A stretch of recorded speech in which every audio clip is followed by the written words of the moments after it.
Hey everybody, how's it going? I hope you're having a really great day wherever you are. In this video, I'm going to finally complete the full install of the 12 GPU Ethereum rig build. So I've got 10 cards running quite happily, but if you remember, if you saw my last video, that was the absolute max that we could get out of this little Asus Prime motherboard. So we've got the adapters on there. Tried everything to get 12 GPUs, but it's just doesn't have the capacity. So it's been going really well. It's been super stable, getting good hash rates, and so yeah, been really happy with it. So if you're wanting to do a 10 GPU rig and that's the only motherboard you can find, or you just want to use a cheap motherboard, then yeah, that'll work for you. You'll need two of those 4-into-1 adapters, and if you do what I did, I basically just went through one card at a time, got them to detect, got them to install, and then it's been sweet. But what we're going to do now is we're going to use this motherboard here, which arrived just the other day. So this is a mining specific board, and it's got 12 slots on it, so no need for any adapters, just one slot per riser. And we've got this little CryoRig M9 CPU cooler turned up, because I've got a little second-hand Celeron that's going on there. It didn't come with a cooler, so that's all good.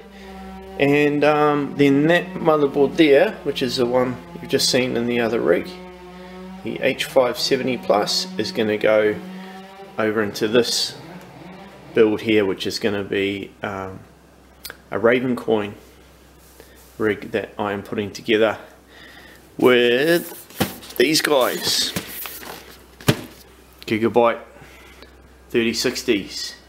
So if you want to see that build as well, then subscribe, and that will be coming up in the next week or so, hopefully. See how we go for time. But yeah, so stick around and we'll go through how we're going to get this motherboard installed, and I'll take you through all of that. We'll check out the BIOS for this motherboard, we'll check out how it performs, and I'll take you step by step through getting that onto the other frame. Okay, so we've got the cards off and we've got the motherboard out, and so this is an opportunity to show you the two motherboards side by side. This is the Asus Prime 570 Plus that was on the rig, and so as we mentioned, I had that running successfully with 10 GPUs. So that's pretty awesome, considering that board, it's at less than a $200 motherboard. So less than 100 US I expect you could get that motherboard for. And this board, well, this board is right up there right now. Obviously we're paying a premium for anything mining specific. It's bull market prices, of course. So this guy was about 600 bucks, so about 300 US. So quite a lot more expensive. So what do you get for your money? Well, essentially you get all of these. You get 12 slots, and you get a board that's designed for mining, obviously. So I've got a separate power supply for CPU, 8-pin, two ATX power supplies, which is ideal for this build because we have two power supplies that we're gonna use, and then we've got separate power for the PCIe lanes. So that board is very much geared up for mining, whereas a gaming motherboard, you're not going to have that. You're going to have your CPU power supply as usual, your single ATX, and then you've got typically 5 or up to 6 PCIe slots max. So there you go, that's the difference. Other than that, they're fairly similar really. So this has a VGA, this one has a display port and an HDMI, but we've got an HDMI here, so that's what we'll be using. And yeah, so we'll get this on the frame, and this guy here is just going to go straight over there and onto the Raven coin build. And we'll come back in a minute. Not sure how successful this will be while holding a camera, but I thought I'd have a go at showing you how the CPU goes on. Essentially we've got a little lever here. We leave the plastic on until after we've fitted the CPU, and I'll show you why.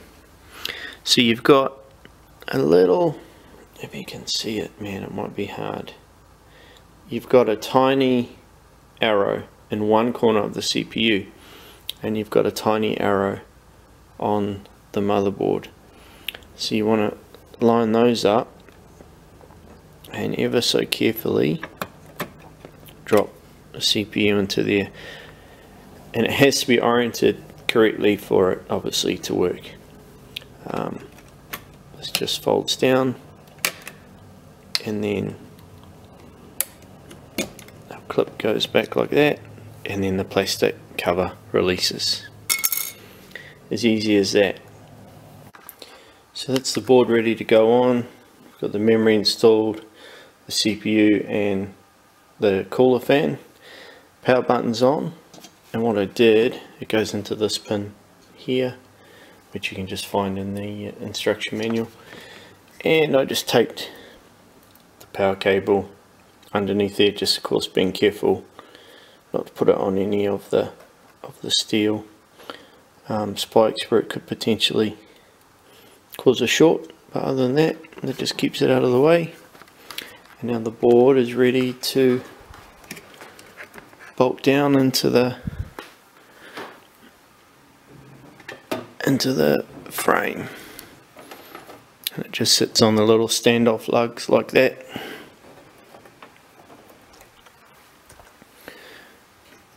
This board comes all the way to the front, but that's fine. Plenty of room with the power supply on either side, so that's really good.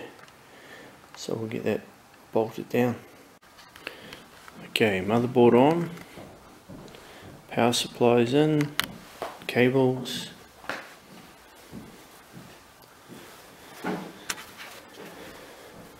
Ready to put the crossbar on, and then throw all the GPUs in. So still a bit of cable management to do, but pretty compact little board for a 12 GPU capable. So I'm quite happy with that. Okay, this is the fun part. So we've got all the GPUs on, 12 of them crammed on there. Power supplies in place, we've got the fans fitted, the hubs there, all the USB connections in place into the PCIe slots. Power's connected to the board, and then if we come around the back,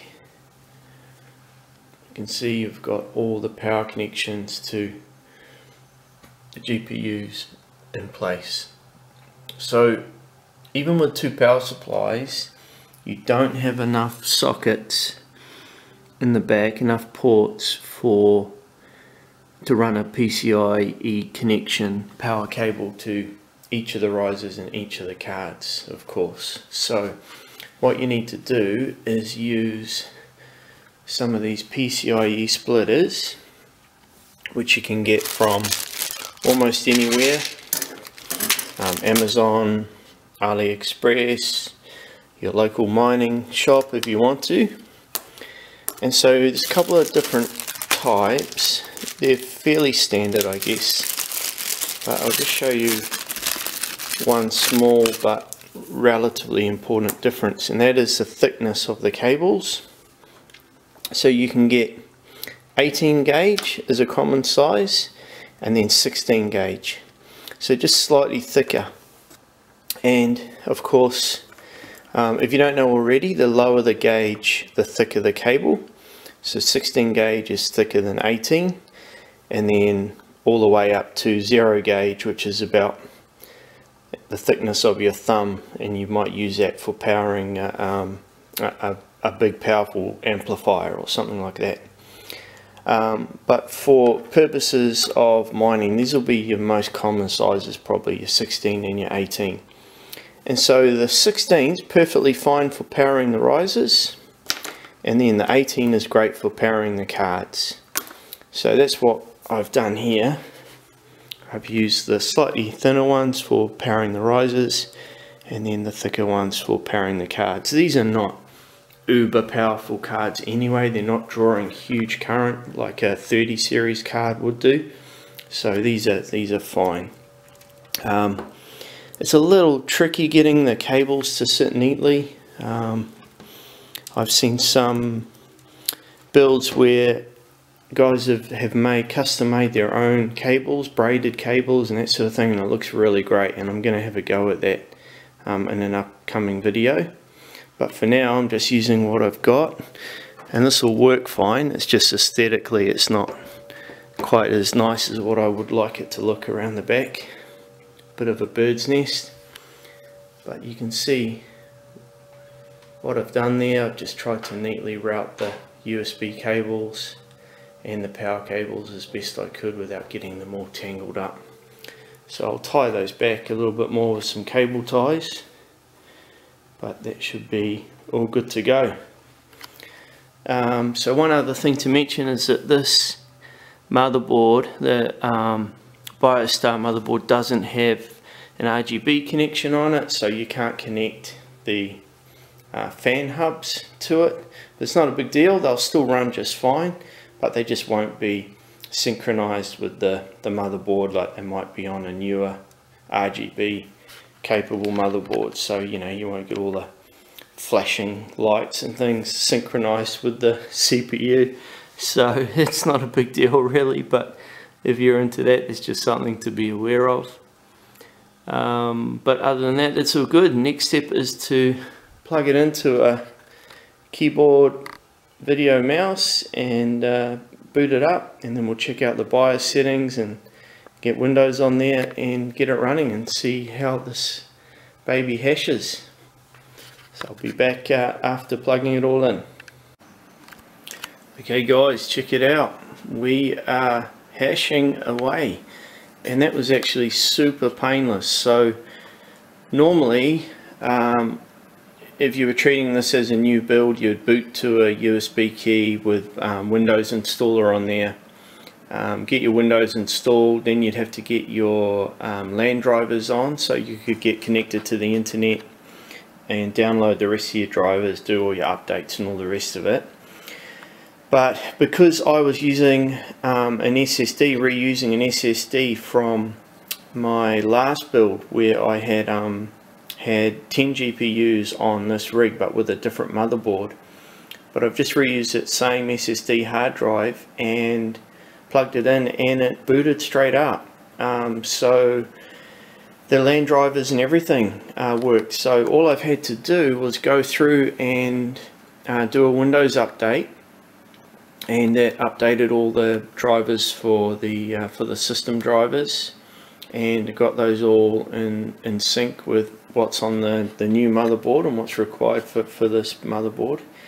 And then I went through and I reinstalled the NVIDIA drivers for the cards just to make sure they were all fully up to date and all detected in the right order and everything for the new board.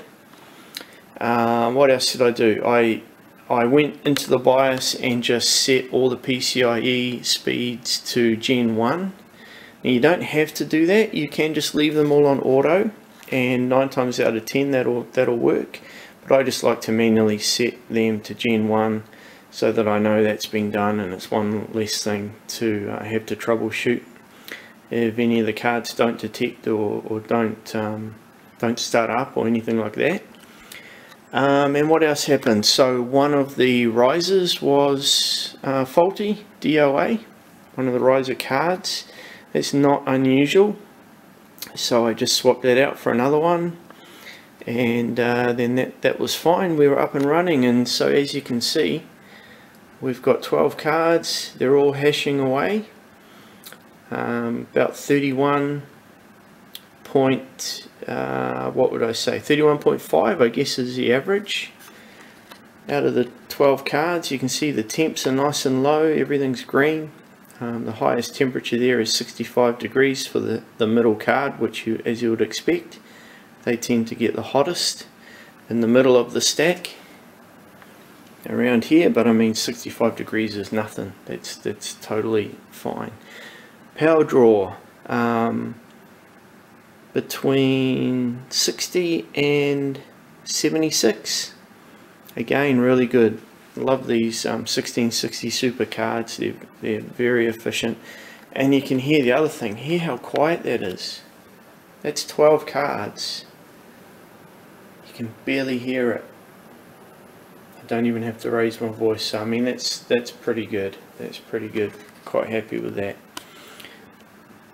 What else can I tell you? These are the settings I've used in T-Rex. So I like T-Rex Miner just because I'm familiar with it now. I've used it on a few different rigs, and it's always been great. So essentially T-Rex you just download, it's free. You pay a 1% dev fee, and that works out to be about 1 minute out of every 2 hours of mining. At least that's what they tell you, but I've got no reason to dispute that. And so you can see you set your pool. So I'm using the Ethermine pool. I'm here in New Zealand, so the Asia pool seems to work best for me. And then this variable here is where you would put your wallet address. So that would be the Ethereum address for receiving Ethereum to your chosen wallet, whatever it is that you like to use. Then this is where you put a unique name for your particular rig, just so you can see when you go to the pool, when you go to the website, you can find your rig and you can see how it's going and make sure everything's working. This is where you set your power limit. So for the 1660 supers, I've set that to 70, and that seems to work well for these cards. Then your target temperature, so this is 65 degrees is what I've set it to, and what that will do is automatically adjust the fan to keep it at that target temperature. And then this is a great setting here. This is where you can lock the memory clock for the cards, and that is the most efficient way that I've found of reducing power draw on the cards. So by locking that, it just locks the core clock in, and you'll notice it really increases the efficiency of your cards. So for the 1660s, it's 1035 is the setting I've used. And then here is where you set the memory clock for each of the cards. So that's the core clock, and then this is the memory clock. And so what you do is you set them in order for each of the types of memory that are in those cards. And if you look at one of my earlier videos, you'll see why this differs according to the type of memory in your card, and I explain how to find out what type of memory you've got and then how to set that up for each card. And then one other thing I did was I just knocked the intensity back one step from 20 to 19, just to give this system a little bit more resource. I found it was a little bit laggy at first, just the mouse keyboard, so that just gives a bit more resources to Windows to let it run. And that's been doing great. So yeah, I'm super happy with that so far. We'll see how stable it is, but so far everything seems fine. There's no rejected or stale shares showing up yet, and getting quite a good hash rate, so 376.6. And let's just go over here and have a look at what the power draw is. 990 watts, just over, for 12 cards, and that's also running the main board, the monitor, the keyboard, mouse. So that's pretty good. That's probably between the motherboard and the keyboard, monitor, mouse, it's probably 100 watts, I would say. So we're probably looking at just under 900 watts for the actual mining. and that's pretty good. I'm pretty happy with that for that type of hash rate. So there you go, guys. I hope you've enjoyed that and it's been beneficial. If you're new to mining, hopefully it was educational, and if you're already an expert, then hopefully it was entertaining. If you've got any suggestions, anything you've found that I could have done better, any questions you have that you'd like me to explain, or why did I do things the way I did, just put them in the comments down below. I'd be super happy to give you any advice I can, and be super happy to receive any advice from any of you guys out there that have got more experience than me. That would be awesome. So thanks again, and if you want to see my next build, which is going to be a Ravencoin build using 30 series cards, and you want to see how I do that one end to end, then subscribe if you like, and you'll be able to see how that build goes. That's going to be pretty good, because I haven't done Ravencoin before, so I'm looking forward to seeing how that differs from Ethereum mining. And so yeah, give me a like if this has been useful to you. I would appreciate that, and all the best. Take care, you and your families. I hope you're keeping safe and well, and I wish you guys all the best. Thanks again. Bye.